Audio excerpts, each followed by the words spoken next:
Okay, that looks Yeah, like okay, a it's video. all set. Okay. Oh, it's turned on. Okay. All right, sir. I think we're good.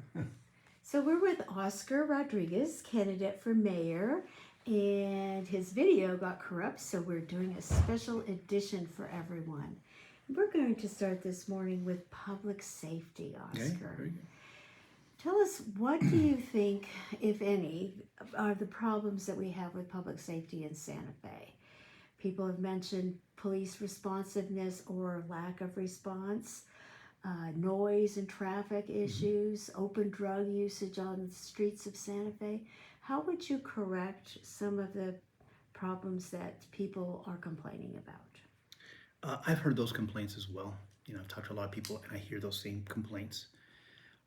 And my response is that we're just going to have more modern policing. I think we do need to increase the force, and that should be done via a policy of the council, where the council says we're going to have 2.5, 2.1, or however many police per thousand, and that way it's a very telegraphed, very transparent move to have the level of force that you need.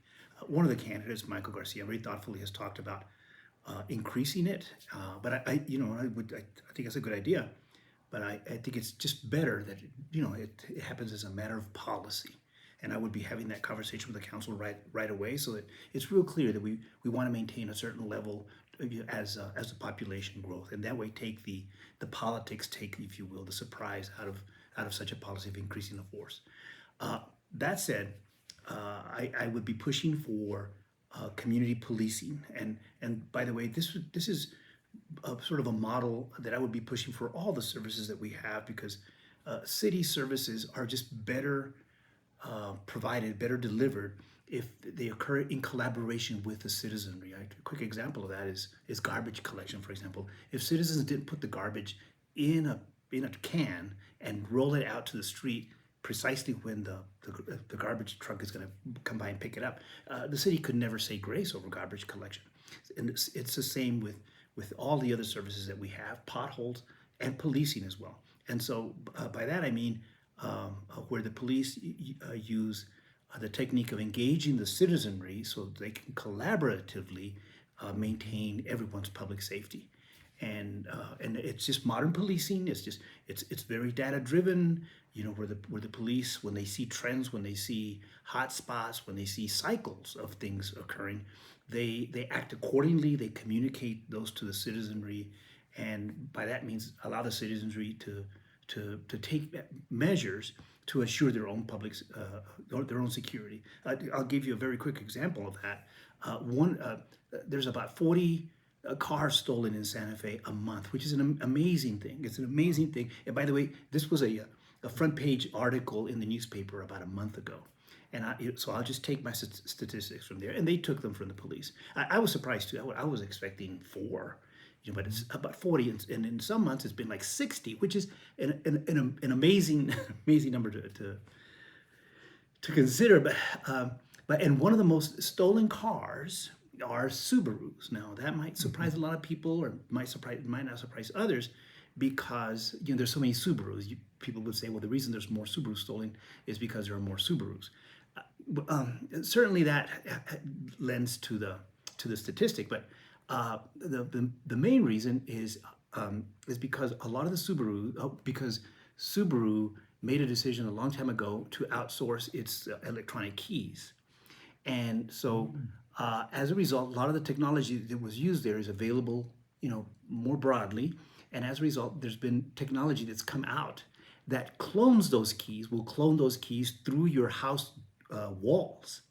So people have that technology, walk around in your house, trying to see if they could get close enough to the keys, and they'll clone it, and then they'll drive your car away. I have 2 friends who have had their cars just driven off their their driveway on that basis. Now that I've told you, I don't know if you have Subaru cars yourselves, but now that I've told you, now that people say that people just knew that was happening, and the police went just a little bit further and communicated to all of the Subaru service dealers and all of all of the many different places where Subaru customers would have contact with service people, and then found ways that technology can be controlled or be limited. You know, I don't know, wrap it in cellophane, in foil, in tin foil or cellophane or whatever it is. That if people just knew that, don't you? You know, you would just think that would drop the number of cars stolen in Santa Fe. Now, what I've just told you is community policing, where the police take actions to prevent these incidents from happening in the first place, as opposed to going to, you know, where things have happened, which I call sort of the pothole approach to city services, and that is that there's a pothole, then somebody goes and patches it, as opposed to trying to prevent the pothole in the first place. Sorry for the long answer, but that's how it works. What about open drug usage on the streets of Santa Fe? Well, the same. I think the same, and that is by engaging with the public. They would know where it occurs, and as it's occurring, and the citizenry is just a lot more able to provide that information, and the police is also is able to find that information. They can see how, you know, they would study how it moves, who does it, and where things go, so they can again prevent that, as opposed to, you know, somebody calling it in is a total surprise. They go and jump on that, but at the same time miss the pattern, miss the cycle of when that open drug use is occurring. Oh, you want me to do a question? About Let's see, the next question is... staying on this topic. Oh, staying on Publix. Drug uses, noise and traffic control. Do you have any thoughts on that? Oh, you bet. And how could you, you know, knock on two houses, and at least one of them is going to complain about noise. Oh, yeah. And by the way, I used to think it was sort of something that would occur in certain parts of the city, or this is a complaint in certain parts of the city, and it's not. Actually, it's across the board. I've heard it in, you know, the southeast, as well as in the southwest, as well as the northeast. And well, the city actually bought some cameras, or at least budgeted some cameras, and they haven't been installed yet because it's just taking them a long time to go through the procurement process to get it and install it, etc. And that is a reflection of just weak institutional capacity in City Hall, and that's why that happens. I trust that once those cameras are there. And by the way, they're cameras that generally detect the noise and will take a picture of it, is the same as speed cameras, if you will. Mm-hmm. And by that means we'll be able to tone those down. Now, I would also be encouraging that there would be sound meters. You know, that the patrol cars would be equipped with sound meters, so that they, you know, as they come to the intersection and hear all the boom boxes or hear the loud, you know, modified mufflers, etc. And I just for the life of me, I just can't figure out why somebody thinks that's cool. But anyway, that they would be able to monitor those things and then actually go there. I trust that with some even mild enforcement, that and tickets going out, that the people who do this and the people who sell these machines or devices will start to tone down, and I think that would have an immediate effect, because you know, I don't know what comes back from it. I've heard theories also that it is a form of youth making a protest of some sort. I haven't talked to anybody who thinks that they're doing that, but I have heard theories of that. But in any case, I just think if there is enforcement and there is this clear communication that that's not okay, that the citizenry will, and you know, the public will, you start seeing that start to go down. Mm-hmm. Thank you. Thank you for joining us on this topic.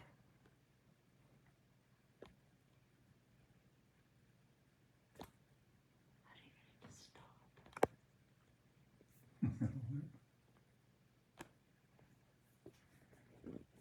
All right. Well, let's just go to the Yeah, you can edit it later, right? You can splice it later. Okay. Our next topic is the obelisk and what to do with it, move it, replace it, restore it. What are your thoughts about the obelisk? The community is pretty divided is very divided on what to do with the obelisk. And so I think it's very important for us as a community to resolve it without dividing us more, even more. And I believe that the answer to that, or the solution to that, lies in addressing why it's such a hot topic in the first place, as opposed to just treating it as a monument, as this inanimate object, etc. I want to share with you that that the history of that is some 30 years ago, perhaps a little bit more, but some 30 years ago, the Hispano community in Santa Fe, and by that I mean the legacy families that have been here since the 1700s, and there's quite a few, as opposed to the general Hispanic or Latino population. But anyway, that population was so secure, felt so secure in its place in Santa Fe, that the city council passed unanimously a resolution to move the obelisk. And there was no outrage. It wasn't that much of a deal. There was debate, but there was not much outrage. Now that same idea, but today would cause outrage, cause anger among at least within that community. And you ask, well, what's changed? Well, today, a big part of that community feels that they're being displaced, as people are coming in. A lot of people are coming in rapidly, both from the north and from the south.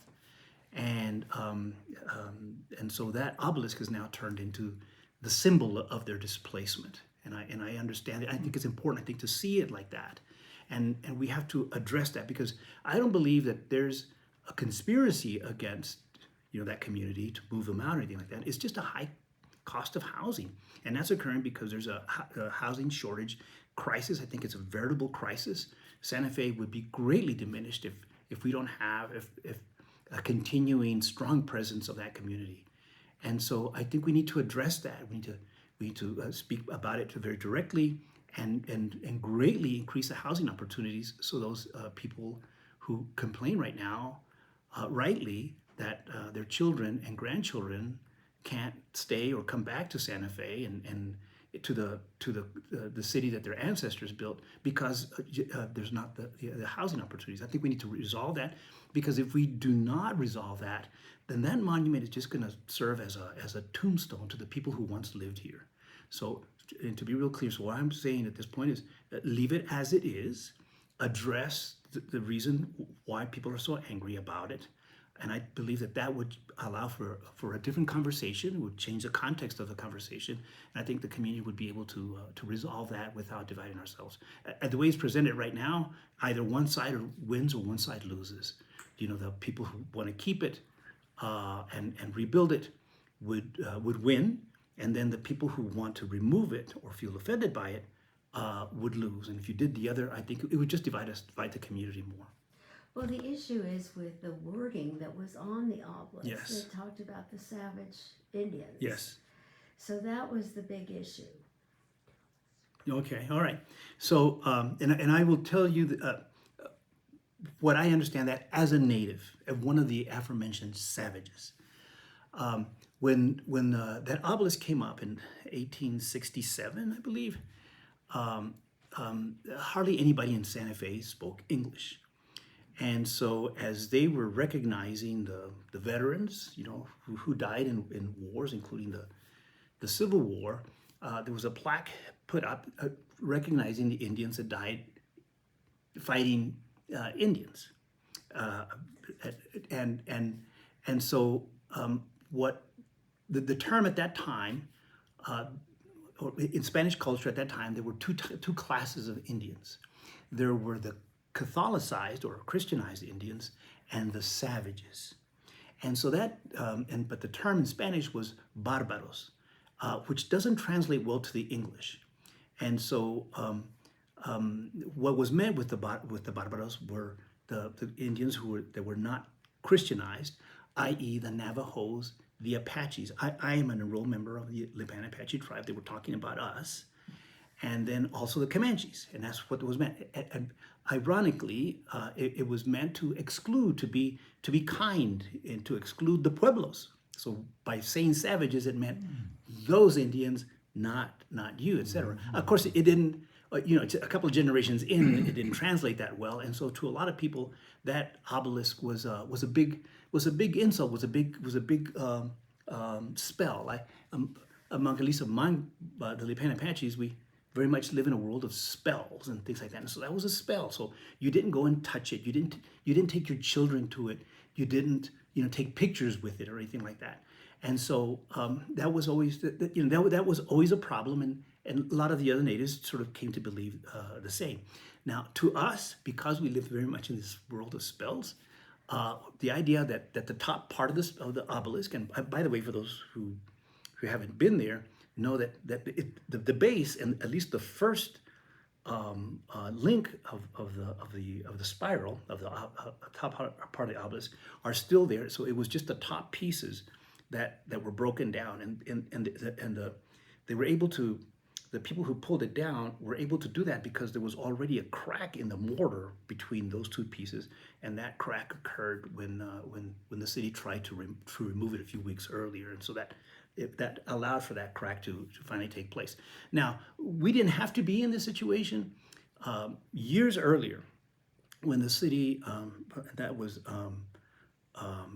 outgoing Mayor Gonzalez, rest in peace, and incoming Mayor Weber, negotiated with the Tesuque, with the Pueblos, to ameliorate, if you will, the protest to the entradas, and part of the promises were that the people who were playing the role of conquistadors would not come in with arms, would not come in sort of brandishing weapons, and that was one of the promises. The other promise was that that plaque, that offensive plaque, would be removed and replaced with more conciliatory language. And I believe had they did the one, they didn't do the other. And I just believe had they followed through with that promise, I've been told this by Tesuque, that had that happened, I can see that there would have been reconciliation over that. For people like me, the spell would have been broken. And there would not have been the pressure in that issue on that object, on the obelisk, that led people to tear it down in the first place. And I think that could have been resolved. So it was a missed opportunity, and so there we are now, in this conflict. And I think as a community, we should just strive to resolve it in a way that doesn't divide us even more. And I just think that's what happened. Maybe in the meantime, I wishful thinking. But I think it's realistic. It's feasible that it would happen. Is that those communities would, independent of the city, would approach each other and say, how about we change? How about we follow through with this promise to remove the plaque and replace it with other language? And I think that would allow for some rapprochement, some ability for everybody to reconcile. Sorry about that. Sounds great. That's a great story. Yeah. So our next question is about affordable housing. Where should we build it? I think everybody's in favor of increasing the supply of affordable housing. So where would we build it? Who would qualify? What do we do with low-income housing? How's that different? And how to address that? How do we ensure green sustainability? Green building and sustainable practices. Sure. The city has thousands of acres that it owns that are not parks. They're not public spaces right now. They're just city-owned land. And it owns that land, in the center of the city, many different little parcels all around the city, as well as huge tracts, just at the edges of the city limits. I would be proposing to develop the housing there. And by extending the city utilities to that land, making it developable, and or even going in further. And I think right now we're in such a crisis that the city really should be a lot more aggressive, a lot more direct about housing development, and get out of the very passive mode that they've been in now for years that has made us get into this housing shortage crisis. So I would be doing that in the same fashion. By the way, the city has experience in doing this. We've done this before, and that is in the case of Tierra Contenta. This was a huge tract of land that went belly up, or the corporation that owned it went bankrupt back in the early 2000, in the 90s, I believe. It was back in the 90s, during the savings and loans debacle. The city bought it and they developed it, and then they were able to basically make it available to Santa Fe local builders. And that's where the generation, I guess my generation or the generation just after mine, was able to move into from other parts of Santa Fe. I know people who grew up in Casa Solana, for example, and then moved to there, and that was the space that was available. I think we need to do the same and just learn from that practice, or replicate that model, and go forward. Now, by the city making available the land and the infrastructure, the city would be in an excellent position to then demand that housing be not just market rate, but significant part of that would be workforce housing and some low income housing, as well as some market rate housing, because you don't want to get, I just don't believe that it works to concentrate, one income class in one part of the city. And so I would be I'd be pushing for a diverse neighborhoods, some houses that look exactly like the other ones, but are offered to low income, to workforce, to even people who make above like 125% above the median household income, i.e. teachers and police and fire people and people like that. And that way our children are going to be able to stay or come back, to the city that their ancestors built. Mm-hmm. So are you saying the city would build them and sell them, or how would that work? It would all depend on the market impact. If the city could if we could start to see new housing units being developed quickly, maybe just offering the land and the infrastructure on it would be enough. But if that doesn't happen, yes, I would be advocating for the city to take the next step forward and contract with builders, etc., for some of this housing to come up. But ideally, it would be one where the city just does enough to spark that market reaction, and then we have the extra housing that we have. But yes, I think, and given the conditions, given where we are right now, and given how deep we are in a housing shortage crisis, that all of the options above should be taken, including greatly streamlining the building permit process, and the zoning and land use regulation process, so that that doesn't become an impediment to building houses. And the latter is very important. That's something that could happen, that could have an immediate impact. But it's not so easy to do. You really do need to know what you're doing there in order to, in essence, what you're going to have to be doing is re-engineer those processes so that inspection and regulation and permitting happens effectively. Can still protect the public safety, and welfare, but can happen a lot faster. And I've done this before. I'm very confident that we could get there really fast. Well, there's lots of great examples around the city of Albuquerque. Rio Rancho have a very great, competent building permit. Yes. In fact, I was once the chief executive of a thing called the Maryland National Capital Park and Planning Commission. So I was the planning director for a commission that provided land use and permitting services and parks and recreation services to almost 2 million people, and we could get them there on a cell phone. We were able to get the building permits in a cell phone in a matter of minutes. Okay, thank you. Sorry. It's a favorite subject. Oh, I could go on and on too. Yes. Infrastructure, the maintenance of roads, bridges, city-owned buildings, stalled midtown development, parks, community centers, libraries, water, sewer systems, electric grids, sewer systems, again, the public transportation. What are the three priorities that you have about infrastructure in Santa Fe? Yes. We have a sewer treatment plant that needs to get replaced. It's a massive project. I think that should be front and center for us. I've heard estimates anywhere from $200 million to $600 million, which tells you we're at the very, very preliminary stages of developing, of mounting that project. The other part is water. And by the way, it's important for people to understand exactly where we are with water. The infrastructure is not so extended, but we have the city has rights, and these rights are already tempered with assumptions about global warming, etc. But the city has rights for 30,000 acre feet. Currently, we use about 15,000 acre feet, which tells you we've got enough to grow.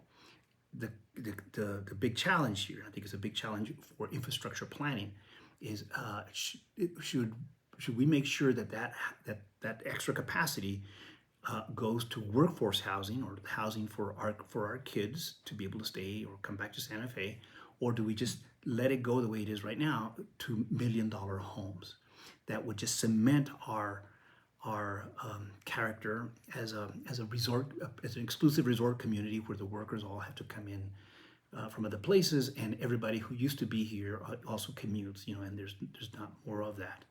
And so I think those are the top two infrastructure projects. Now, that said, the whole planning for infrastructure is very critical, and it's not a matter of like, let's just, hey y'all, let's get better infrastructure, or run a line, etc. That's not how you do it.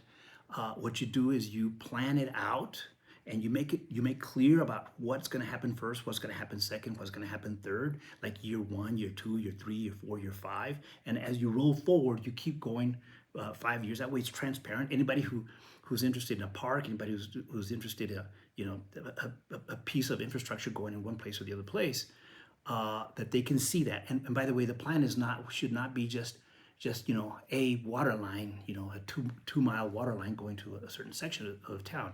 It should also have with it the funding, how you're going to fund it, if you're going to issue bonds, if you're going to raise rates, or whatever it's going to take for it to get there, should be really clear. And I think that's how the infrastructure needs stay front and center of the city council and the citizenry, and they could they're accountable that way for what that plan is. When I was the finance director for the city, I presented for the first time perhaps in 20 years a 5-year capital improvement plan, and the city council adopted it. And it went about 2 years. It was dissolved, or they put it aside soon after I left, along with a lot of other stuff that that we had worked towards. But I would be pushing to put that back, and that way we're all able to work with these things. Now, once you build the infrastructure, there's the question of maintaining it.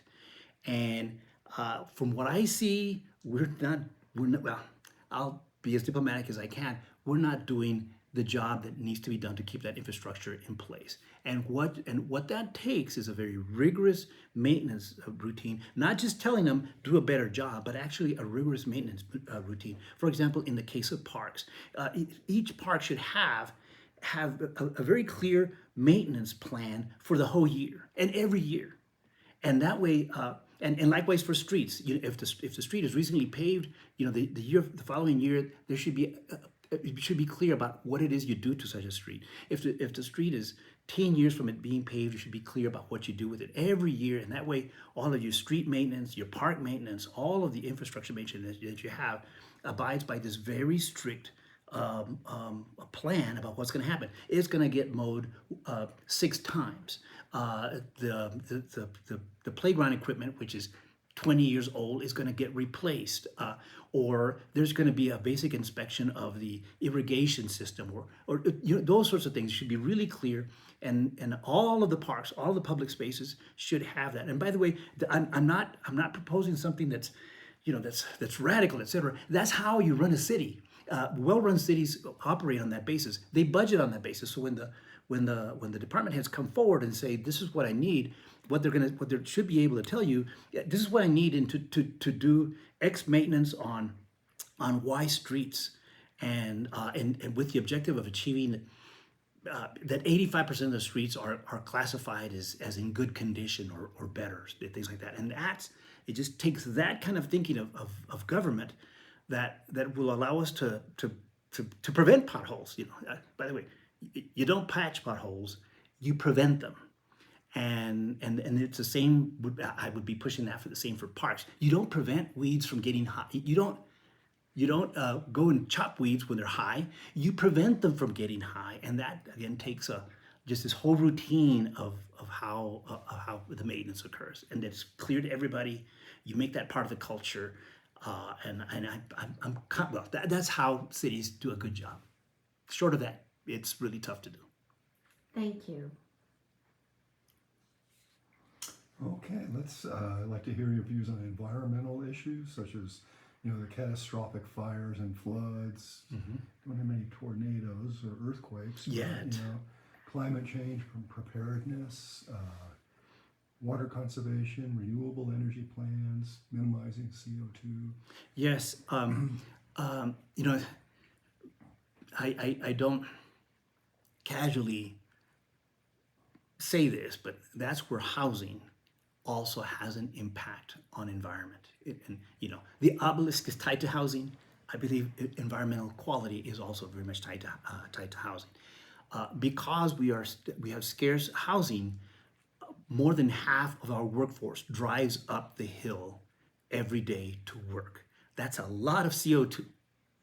And not to mention just the impact it has on families, that their kids are somewhere else, and that has an impact. That families are, that many people, that many families are an hour away, in being separated. Not to mention those that could otherwise depend on grandma or, the extended family to help with their families, are now separated, and that's and so therefore it has an economic impact. People spend money to use that gasoline, and they the savings that they might have, is poured out with all of the gasoline and all the trouble it takes and the wear and tear on their vehicles to get up here. So and then the other way housing is related to this issue is sprawl. If the city stays as passive as it is right now, you'll continue to see the sprawl that's occurring. In other words, people who on their own will buy the land, and then the water gets extended to those places, and we're seeing that sprawl already. Certainly to the west, you're seeing it a lot more intensely to the south, etc. But to some extent, you're also starting to see it in the north side and a little bit more on the east side. And there are places on the east side, the ones that go all the way into well into the forest, that are most exposed to wildfire. The city has plans for that. I trust the city would be able to execute an emergency, etc. But we should be able to get past that. We should be able to provide more assurance than just an emergency response, but rather if that emergency is prolonged, that there would be a sustained response, and then afterwards a recovery, the ability to provide recovery. That takes a lot of institutional capacity that I just don't believe that city has right now. And anyway, that's why I'm running for mayor, because I know how to do that. I've done it in many different places, different contexts, and I think that's what's needed right now in order to mitigate those risks. Yeah, and because among other things, it's going to take also building into the public space maintenance programs. These strict rosters, these strict lists of work plans, etc., to maintain the public right of ways clear of brush and overgrowth, such that people are able to escape if there's wildfires. I currently live on Calle Mejia. I don't know if you know where Calle Mejia is. It parallels the highway coming into Santa Fe, and it's a big enclave of people who work in Los Alamos. They live there. Many of them live there, and then they commute. In fact, Los Alamos sends a bus in. There's a park and ride behind the Santa Fe Spa, so there's a bus that comes and picks them up. And I drive by there, and it just breaks my heart, because a lot of them have to walk in the street because the bushes are just so overgrown, and that they have to walk in the street. And and it's not that narrow and not that wide of a street. So so it's a big inconvenience. But can you imagine, should there be wildfire, a whole bunch of the population would have to get on that street to escape. But but you have all this growth there, and it would be virtually impossible. We just have to, as part of our maintenance routine, make sure that all those things take priority, and that the maintenance workers understand what a well maintained street looks like. Okay. One of the big issues that has been coming up for people in Santa Fe is the unhoused or the homeless people that, the Place debacle that occurred, all the people that hung out around the streets, the drug use there. What are your thoughts? What would you plan to do? And how can we get, these people in safekeeping so they're not on the streets panhandling, using drugs, things of that nature? You think everything that you see. And by the way, I live close to one of those hubs, and I know what you're talking about. And I'm very grateful for the question, because I'll get at least a couple of minutes here to explain to you what the plan is, what I think the plan should be. There is an approach to homelessness and homelessness services that is there's great experience that's coming out of them, that's used by many cities in the U.S. and abroad as well. And that it goes by many different names, but it has as a key word or a key concept of zero. Here in Santa Fe, the city has a thing called Build to Zero, and by the way, you'll see that same brand, if you will, in other cities called something different. Functional zero, return to zero, on and on. But it all means basically the concept here is that homelessness is the belief that homelessness is a temporary state, that people don't want that, they want to get out of that. And so what they need are the specific services to get out of that situation. But more importantly, and critically to this approach, is seeing homelessness as a collection, as a case-by-case problem set, not a general category of problems. Where you say, well, the problems are the reason there's so many homeless, or the reason they're homeless, is because they made bad decisions in their lives. They abuse drugs, or they have behavioral problems. That's a very easy, in fact, that's a very common conclusion that a lot of people make, and that's not always the case. In fact, at least some of the statistics I've seen is that a big part of that community has to do with people that just ran out of savings, or just got in a situation in their lives where they were out of their house, they suddenly lost their home. A lot of those people are elderly, people who no longer have their family and social network that they had, in their 40s, through their 40s or even through their 50s, and now are kind of out. And by the way, these days, if you don't have access to the internet, you're kind of out. And so if you don't have a cell phone, you're lost. You're totally disconnected to the world, etc. And so people get into that situation for many different sorts of reasons. And the whole concept of zero is seeing each case as an individual case, and saying and thinking, why is it that individual is homeless right now, and what are the specific services that individual needs to get out of that situation. And for some of these people, it's a car. So that they can then now commute and earn money and kind of keep themselves, in a home. For some of those people, and I've seen these cases, are people who are now ill but are not yet quite, 59 years old to be able to apply for Social Security, and they kind of need a year or two of some sheltering so that they can finally get there, and at that point they'll be independent. It's not a non-zero approach would be one where you say, well, no, what's needed are drug services, detox centers, and behavioral health, and that'll fix the problem. And that's wrong, because they're human beings. Sometimes they're there for one reason, and then they change. and then sometimes it's other people, etc. Here's some very quick statistics that at least have been shared with me on the issue, and I validated some of these statistics with actual service providers, directors of some of the services that are out there. There's about 2,000 people in Santa Fe that don't have a home or are lacking a home. Most of those people, 3/4 of those people, navigate that situation on their own, i.e., they don't appear in the social services rosters, and they sleep in their cars. They sleep on couches, friends' couches. They crowd up with relatives, and in the expectation that things are going to get better, and they kind of move on. So 3/4 of those 2,000 people handle it on their own. So it's about 400. I've heard numbers even as high as 450 of people who are exposed, to sleeping outside because they don't have a place. About 3/4 of those people sort of cycled through. They move away. Their conditions get better. Sadly, about 40 of them die a year. And again, these are statistics that I've gotten from some of the social service providers. And I don't know.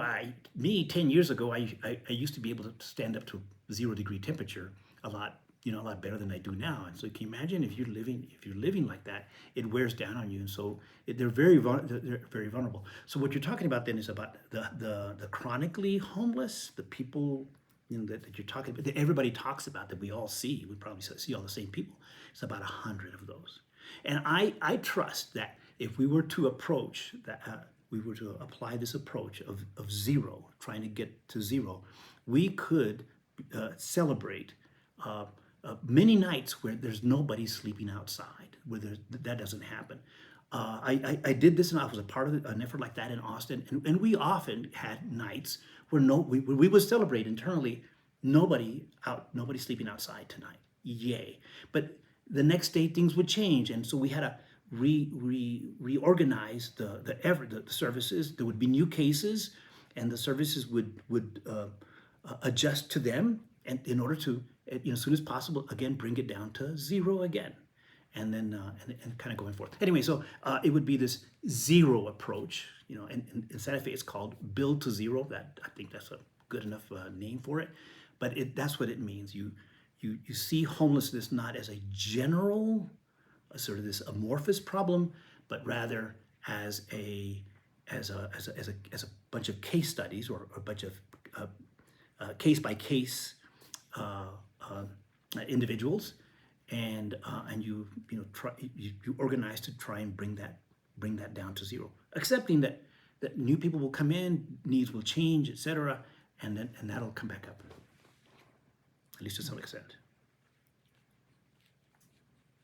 Okay. So the next question has to do with character. Mm-hmm. And did you decide to not do public funding, or did you do private funding for your campaign? What did you choose to do, and why? I chose to campaign with private donations, and I did that because I am a relatively unknown person. I think the insiders know me pretty well, but the general population does not. And so I felt I needed to begin to spend resources to get close to what some of my colleagues enjoy today. I guess if I was some of the people who are running now, and my picture appeared in the paper often, public financing would be a very viable option. I would have preferred that. But in my case, I needed to spend more than the $6,000 that limit that you could spend before you got the public financing in July, no less. So that money didn't start to flow until July. Had I waited until July for people to start knowing about me, I'd be cooked. There'd be no point. So anyway, I decided to do it for that reason. So how many donations did you get, and where did they come from? All of the donations I've gotten have been well below the max, which are the $2,500. There's been just a few of those, and it's all been people generally. 99% of the people have been people from Santa Fe or Santa Fe County, local folks, and so far I've been able to get about as much as I would have gotten had I gone the public financing route. And to me, those are enough resources. I have enough, I believe, to continue the campaign strong and finish strong. And I would have gotten a fair shot on that basis. So you don't feel like there's been any special interest or No, conflicts of gosh. interest from anybody? Yeah, no, gosh. No. In terms of like corporations or something like that gave me a lot of money. And again, you can see my record, and there have been individuals that have given $2,500, which is the max per individual. But there are accounted few.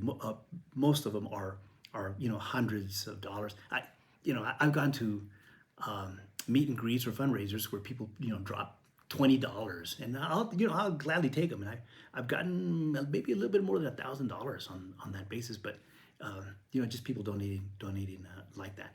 I will say one thing too, for those who would be concerned that some powerful person gave me $2,500, and from that point I'd be super beholden to them. I am going to lose half of my salary to take this job, to be mayor. I make considerably more already. And so I will be sacrificing to take this job.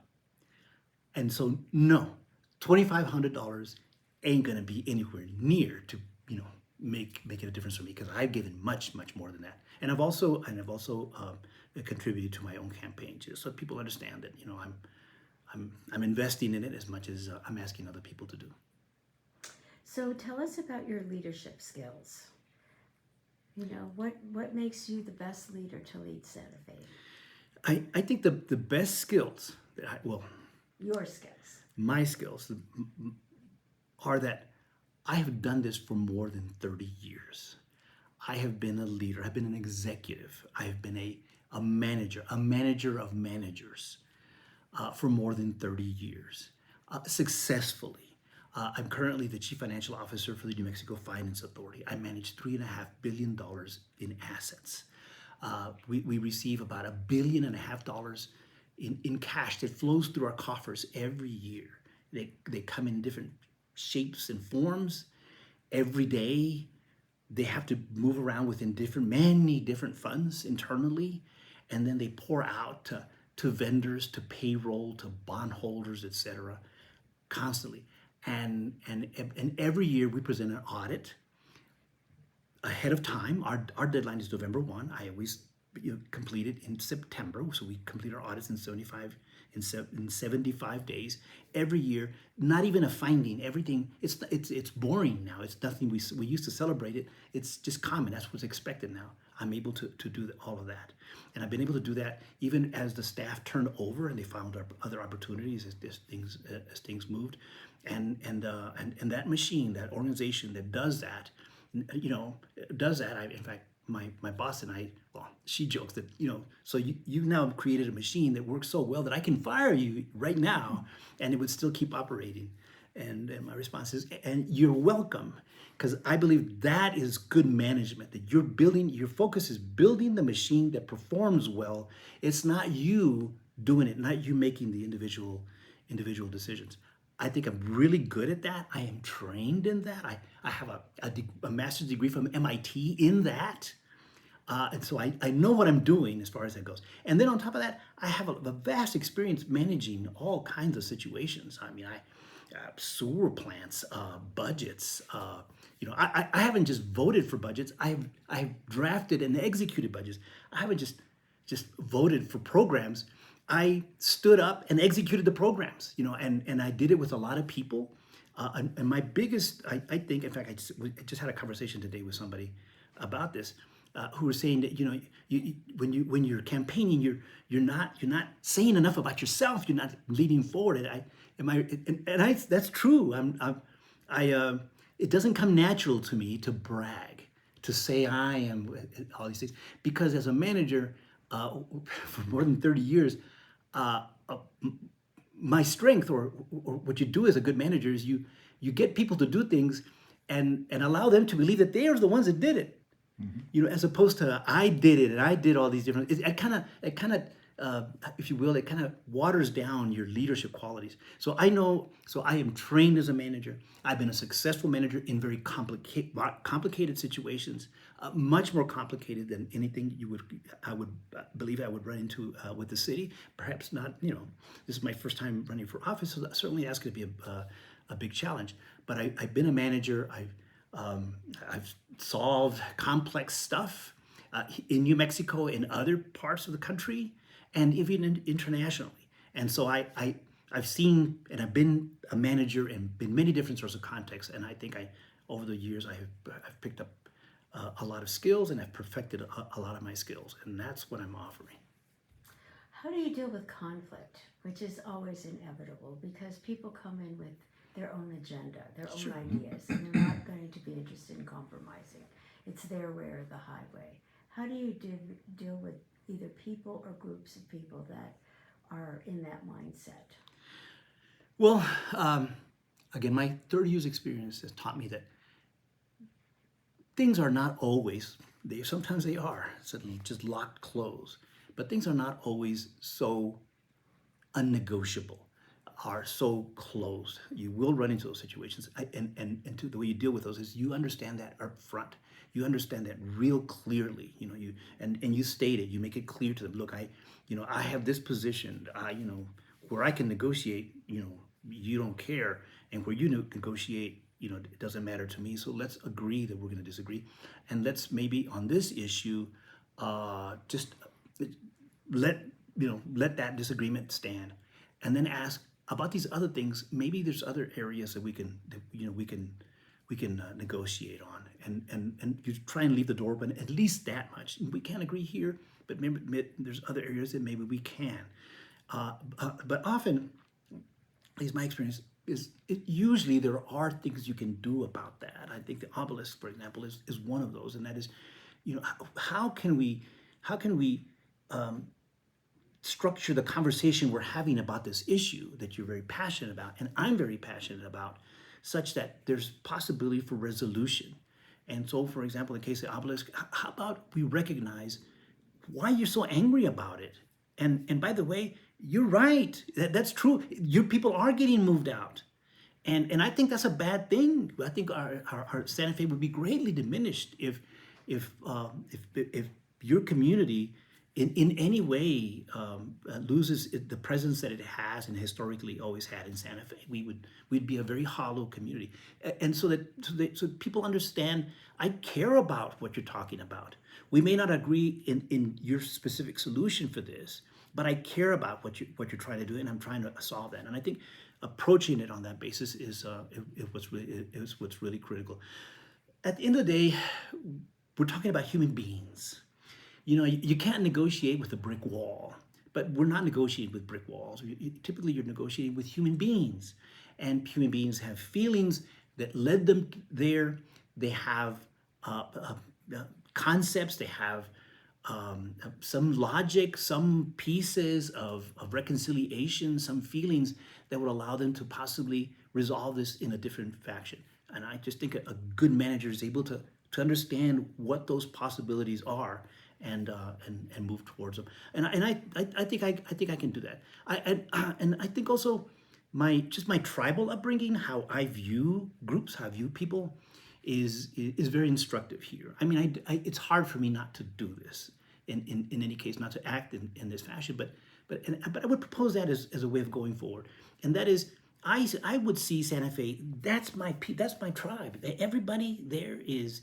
Those are my people, and they, the polka dots, the stripes, the tall and the short, however they come. Those are my people. If they fall behind, I fall behind, and if they get ahead, I get ahead, and that's how we stay together. And I would be promoting that view of our city. All of us together, everybody, we're all the same people. We should care about each other. We should care about how that is. And anyway, that's how I would be approaching conflict. Thank you so much. Thank you. So we come to our last category, which is potpourri. And there were a lot of questions asked at the original forum about potpourri, and you get to have your own private forum here with us. And so I wanted to ask, I think one of the big questions that seemed to come up was about short-term rentals. The good, the bad, and the ugly about them. What are your thoughts about short-term rentals? Well, first of all, I think at this stage, short-term rentals are part of what's contributing to the housing shortage crisis that we have. Now, that said, not all short-term rentals are the same. For example, those people who are renting their casita, renting a bedroom in their apartment, or who go on vacation and rent their house, to finance their vacation. I have neighbors that do that sort of stuff. In my opinion, that has no impact on housing supply, because you're not going to do a long-term rental for your bedroom. You're not going, and a lot of people aren't going to do a long-term rental for their casita. They want it for relatives. They want it for for other reasons, etc. And so, to me, that's fine. Those would be okay. I would encourage that, and maybe even incentivize businesses that wanted to sort of create housing for their employees, and that's happening to some extent. Encourage businesses in the commercial areas that would want to put apartments or things for their workers, etc. Now, the way it's structured right now is that if it's in the commercial zones, it's unlimited short-term rentals, and I would support that, continue that. There are places where there's mixed use, and short-term rentals are displacing renters. Entire duplexes and small apartment complexes are being turned to short-term rentals. I live in a community right now. It's a condo community, and a significant part of the condos there are not short-term rentals, but they are second homes, and people just come to them only when there's ski seasons or some sort of long holidays, things like that. And so in those cases, I'd be working with the community to find ways that some of those spaces can be zoned out, if you will, that you can't do short-term rentals, and we would very clearly identify those places where it'd be okay, i.e. there was not already a significant part of a permanent community that's being displaced and things like that. And for those people, notify the owners of the permits that you have so much time, you're grandfathered in.